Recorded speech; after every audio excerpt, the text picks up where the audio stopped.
یو مسله د قضای عمری د مونځ ده. دنیا کې عجیبه عجیبه خلک تیر شي.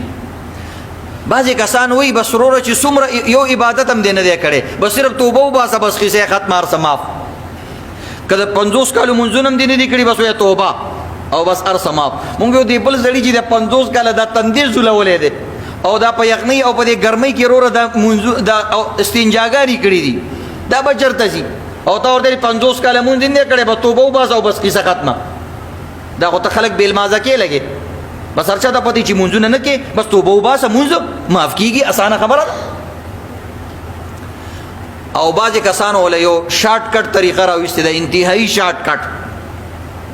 هغوی دا ده چې وایي د رمضان المبارک اخري جمعه وي، 4 رکاته مونځ وکړه په دې طریقې سره، نو که د 80 کالو مونځونه هم دنه قضا شوي، الله به درته ټول معاف کړي. ټول وایي سبحان الله. او دا ګور دا حدیث موږ نه و اورېدلی.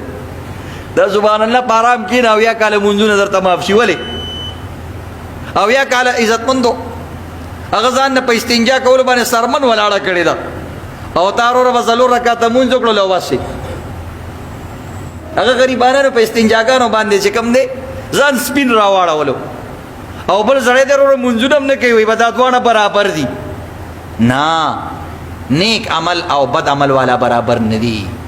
ټیک د توبې سره بعض ګناهونه معاف کېږي، خو چې کوم فرایض دي هغه به ادا کې. مونځ دې نه دی کړی، 50 کاله دې نه دی کړی، دا به کې.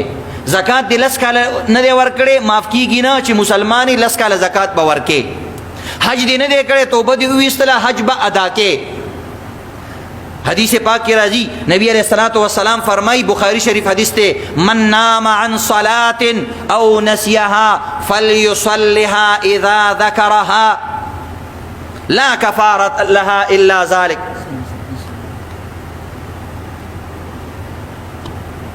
نبی علیہ الصلوۃ والسلام فرمائی چې کم انسان د مونځ نه وده پاتې شو، یا تی نسیها مونځ ته هیر شو، د غفلت د وجې نه، د هر څه د وجې نه مونځ ته پاتې شو، نو فلیصلها، دا به دا مونځ خامخا کوي، اذا ذکرها، چې کله ورته رایاد شو.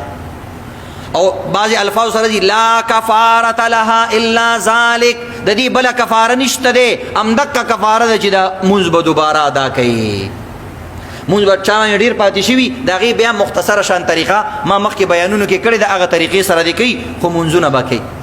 نو بعضې کسانو ته یې 4 رکاته مونځ وکړه، یا 5 وخته مونځ وکړه او 4 رکاتونه وکړه. د داسې خلکو په خبرو کې مه راځئ. فرض وي، فرض قرض، فرض قرض، فرض د قرضو په شان دي، دا به خامخا ورکې، دې کې کمزوري نشته. یا چا نه دې پیسې والی دي او بس توبه وباسه، هر څه معاف، نه، دې کې دا نشته. حقوق العباد او فرایض به ادا کې، او دا به کې.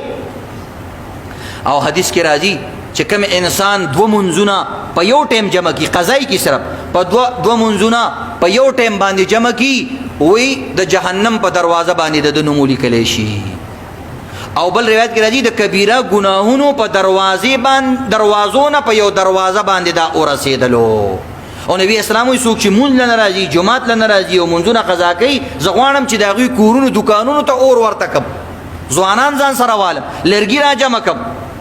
نو دی وجې نه د 4 امامانو دا مسلک دی چې کم انسان نه مونځ قضا شوی دی، دا به دا مونځ دوباره کوي، که د 10 کالو دی او که د 60 کالو دی، اندازه به ولګوي. قضا مونځ به څنګه کوي، د دې بیان زما موجود دی، هغه وګورئ.